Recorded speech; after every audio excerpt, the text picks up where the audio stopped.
The days are long, but the years are short. This was the message offered to me from a seasoned mom on a Reddit thread. I was a nervous first timer whose belly was just beginning to pop. At 6 months pregnant, I found myself preoccupied with baby shower themes and different labor positions, much more than philosophical discussions on motherhood. Currently lost in the dirty diapers and endless streams of spit up, I've looked up and an entire year has flown by. The belly is gone, the pre-baby nerves dissolved, and at this moment, her words ring true more than ever before. Now I'm paying attention. I'm enjoying the journey, and cooking food is the perfect way to get present. So I share with you a what I eat in a day, 6 months postpartum. I haven't shared much of my day-to-day journey in motherhood online. I've carried it close to the chest for many reasons. On one end, I have absolutely no real clue of what I'm doing, and publicly fumbling through parenthood isn't something my pride processes very well. More on that later though. On the other, I've put forth my best efforts to be mindful in these precious moments with my son, and oftentimes documenting and posting gets in the way of that. I've been in search on how to build more harmony in my days, and a few things have really helped me. Making time for me. It's so easy to get swept up in the whirlwind of becoming a new parent. My biggest mistake, I found myself using my son's naps to clean clothes, cook meals, and prepare for him to wake. Once he did, it was all eyes on him. I dedicated no time for me, and I felt empty for weeks on end. I finally planned a reset day and mandated some time for self-care. I immediately noticed how restored I felt, and nowadays I rise early to allow space for my daily routine. I do something for the mind, rather that is to get silent or meditate, something for the body, skincare, or even just the essentials of showering, flossing, brushing my teeth, and something for my spirit, which could be journaling or sitting outside talking to God. Seeking professional help.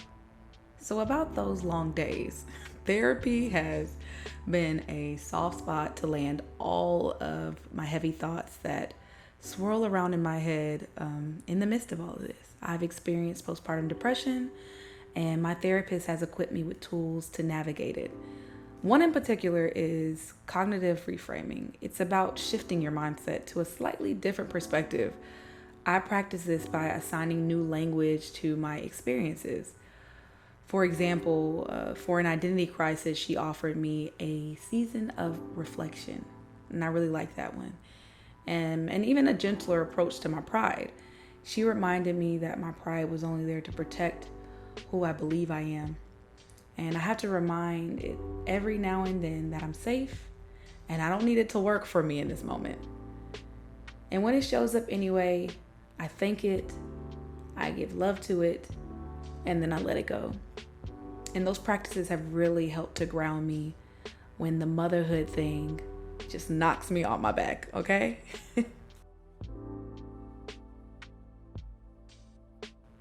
Moving my body. As the day moves along, I try to get a workout in while my baby naps. My husband keeps eye while I take a walk outside or work out in the driveway, or as of recently, even visit my gym. I'm building out my workout schedule, but for now I'm getting about 45-minute workouts 3 times a week. Well, most weeks. Some weeks I'm taking it easy and being patient with myself as I navigate this new season as a mom. One of my aims is to get back to 5 days a week, which is what I was doing pre-pregnancy, during my pregnancy, and today I was able to get out to my local park and just do a few full body no weight workouts. These really get me feeling stronger and capable to handle whatever the day brings to me. Reaching out to mom friends. My sisters have been there for me in more ways than they will ever know. Both moms of 2, they remind me I'm not alone. We FaceTime pretty much every morning, and I always feel grateful after, truly grateful for them, grateful for their support, grateful for their love, grateful for their ear. Same with my mom. She's empowered me since the day we welcomed my son. She was a part of my birth team along with my doula and my husband. I've brought my lowest moments to her, and she's carried them with such a grace and love. And even with my friends, my friend group has shifted a bit, and I'm okay with that. I found myself connecting deeper with my girls that have children. I've even made some new mom friends. Apps like What to Expect, Support groups and mom events have made that so much easier. Being creative. Watching my son explore and be curious has reignited the desire of play in me. Something I truly enjoyed growing up was coloring and drawing. So I've incorporated it into my journaling sessions as of late. I'm a music artist, so singing and dancing is the ultimate energy giver. I use karaoke to tap into my creativity. And last, cooking has been a really cool way for me to be more creative. Exploring different cuisines and experimenting with different flavors has been really fun. It takes me back to my easy bake oven days, honestly. I remember mixing and placing the miniature pans onto the rack and then staring into the oven as the cake of choice began to rise. I mean, I feel the heat on my nose, and that's when I would know it was ready. They never tasted good. They were trash. I'm not even gonna hold you, but that wasn't the point. I was making things and that felt good. I wasn't attached to an outcome. I was simply having fun. And then there's Grace. Oh, sweet Grace. I had to swap comparison for compassion. There are baby milestones, snapback photos, and a million other comparison traps to get stuck in. I've chosen to be softer with me and lower the critic nesting in my mind just a bit. I audibly repeat, I'm doing the best I can. I'm doing the best I can, and take a deep breath. It serves as a reminder to be kind and loving with myself because Lord knows I need it. I deserve it.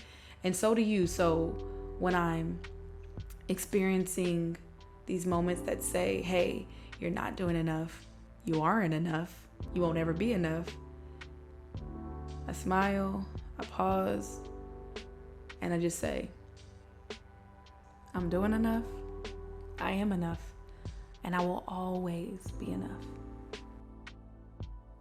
Okay, so remember that reset routine I mentioned earlier? Well, I made a vlog exploring the day and all the feels that accompanied it. Feel free to watch it here. That's all for now. As always, stay grounded, stay growing, and I love you. Bye.